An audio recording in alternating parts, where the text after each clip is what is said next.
Hey guys, it's me, Sensei Cecil Peoples. So we're going to chit chat today about MMA.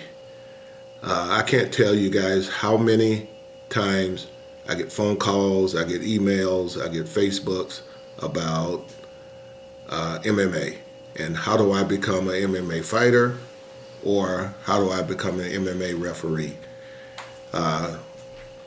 It's difficult to do both now. I get people call me, hey, how do I go to the UFC? How do I get in the UFC? And I always ask them the same question: Can you fight? Can you do kickboxing? Can you wrestle at a college level or a very good high school level? Can you box? I mean, have you had any boxing training? You can't just leave a karate tournament and come right into the UFC. First thing, you can't almost do anything to come right into the UFC. Maybe back in the day, but not anything now. You have to have some kind of experience, maybe at a smaller show level, and show what kind of skills you have. But you just can't come from a karate tournament and say, all right, I'm ready to go to the UFC. How do I get in the UFC? Well, you almost can't. But what you have to do is go fight in smaller shows, usually in other states, in states that have smaller shows, amateur shows. California has it's called CAMO, California Athletic Commission. No, what is it? CAMO, COMMA, California Organization of Mixed Martial Arts.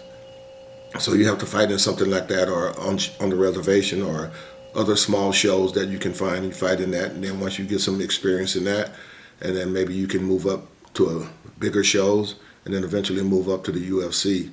But calling me and asking me, how do I get to the UFC? And you haven't wrestled, you haven't boxed, you haven't kickboxed, you haven't did Muay Thai, and you expect to get to the UFC, it ain't gonna happen. You know, you got to bring something to the table too. You just can't say, well, I want to fight in the UFC. Otherwise, they have 10 million fighters who want to go into the UFC. So if you considering doing that, I get people come in my kickboxing class and they're right away, oh yeah, what do you think about kickboxing? What do you want to do? Well, I want to go to the UFC. You know, and the minute they get choked or the minute they get punched, they quit. You know, so it's not for the faint of heart. You have to have a genuine like for combat. That's why wrestling is doing so well in mixed martial art, in particular the UFC. Most of the guys come out of collegiate wrestling. Chuck Liddell, Matt Hughes. I mean, there's a ton of guys that they all came from wrestling. You know, Rashad Evans, and just about all the champions that are in there came from wrestling. So, and they have a good competition background in wrestling. Some came from kickboxing, some came from Muay Thai. They combine, you have to train in everything. You just can't be a jiu-jitsu fighter anymore. You can't be just a kickboxer anymore. You got to be able to box. You got to be able to kickbox. All those champions have different trainers. You know, I know a lot of good people come out of Greg Jackson's and other shows like that, but they all have different trainers. Some go there for boxing, some go there for kickboxing. Some come out of there they have their own wrestling trainers. They have their own diet people. So it's hard now to just say, I want to do MMA. It probably ain't going to happen. You got to bring something to the table these days.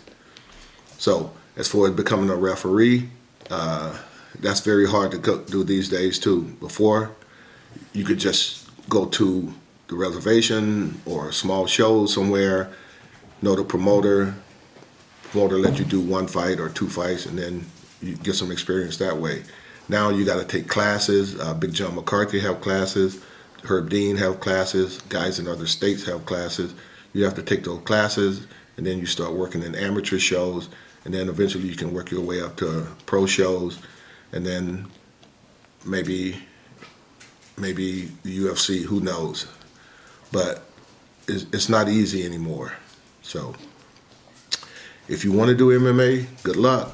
But take the advice I just gave you and try to deal with it. Good night, everybody.